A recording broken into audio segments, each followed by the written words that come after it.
সিজারের পরে এটা খাওয়া যাবে না, ওটা খাওয়া যাবে না, এটা খেলে ক্ষতি হবে, ওটা খেলে উপকার হবে, ওটা খেলে পেট জ্বালা পোড়া করবে, কত রকম কত কথা। আলহামদুলিল্লাহ আমি সব খাবারই খাচ্ছি এবং আলহামদুলিল্লাহ আমি আল্লাহ পাকের অশেষ রহমতে সুস্থ আছি। আজকে আমার দুপুরের খাবার ছিল টাকি মাছ ভর্তা, আলু ভর্তা, ভেন্ডি ভর্তা এবং টাটকা জেল মাছ রান্না, আর সাথে ছিল ঘি। প্রথম সিজারে অনেক তাড়াতাড়ি সুস্থ হয়েছিলাম, কিন্তু দ্বিতীয় সিজারে তো একটু সময় লাগবে, এটা তো স্বাভাবিক। আমার এই কন্টেন্ট ভিডিওগুলো দেখে অনেকে আমাকে সাপোর্ট করে এবং অনেকে আমার সামনে পিছনে অনেক রকম কটু কথা বলে, কিন্তু আমি বুঝি না আমি কি ক্ষতি করছি মানুষের, কেন এত কথা বলে। আর আমি তো কোনো খারাপ ভিডিও করি না, আমি তো কোনো অশ্লীল ভিডিও করি না, আমি তো শুধু কন্টেন্ট ভিডিওগুলো করি। আর যদি কোনো কিছু খারাপ লাগে তাহলে সেটা আমাকে মানুষ ভালো মতোই বলতে পারে। আমি যখন থেকে ভিডিও করা শুরু করি তখন থেকে কিন্তু আমার হাজব্যান্ড জানতো এবং সে কিন্তু আমাকে সাপোর্ট করতো বরাবরই, কিন্তু মাঝখানে আমারও কিছু ভুল ছিল এবং অনেক মানুষ অনেক রকম কথা বলতো, তার জন্য কিন্তু আমি মাঝখানে কিছুদিন ভিডিও আপলোড করা একদম বন্ধ করে দিয়েছিলাম। আর এখনও যে প্রতিদিন আমার এই পেজে ভিডিও আপলোড করতে হবে এমনটা কিন্তু না, কারণ এই পেজে থেকে টাকা আসবে, সেই টাকা দিয়ে আমি খাবো এবং আমার বাচ্চা কাচ্চা বড় হবে এমনও কিন্তু না। আপনারা কিন্তু সবাই জানেন আমার কিন্তু এই পেজটা ওপেন করা হয়েছিল আমার বিজনেসের ক্ষেত্রে। আমি কিন্তু অর্গানিক প্রোডাক্ট তৈরি করি এবং সেগুলো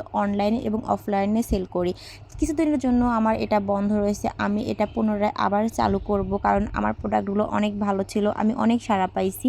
শুধু এই কারণে আমার এই পেজটা আমি অ্যাক্টিভ রাখি। এখন ঘরে বসে যেহেতু বিজনেস করা যায় সেজন্যই আমি এই পেজে মাঝে মাঝে ভিডিও আপলোড করি, পেজটা আমি অ্যাক্টিভ রাখি, কারণ কিছুদিন পরে আমি ঘরে বসে বিজনেস করতে পারবো, তখন আমার ভিডিওর জন্য কোথাও যাইতে হবে না বা কারোর সাথে ভিডিও করতে হবে না। আর এই ভিডিওর জন্য বাইরে যাওয়ার জন্য বা অনেকের সঙ্গে ভিডিও করার জন্য অনেক কিছু হয়ে গেছে, মানে অনেক বিশ্বাসী মানুষের কাছে অনবিশ্বাস হয়ে গেছি, মানে অনেক ভুল বোঝাবুঝি হয়েছে, যা শুধু একমাত্র আল্লাহ পাকই ভালো জানেন।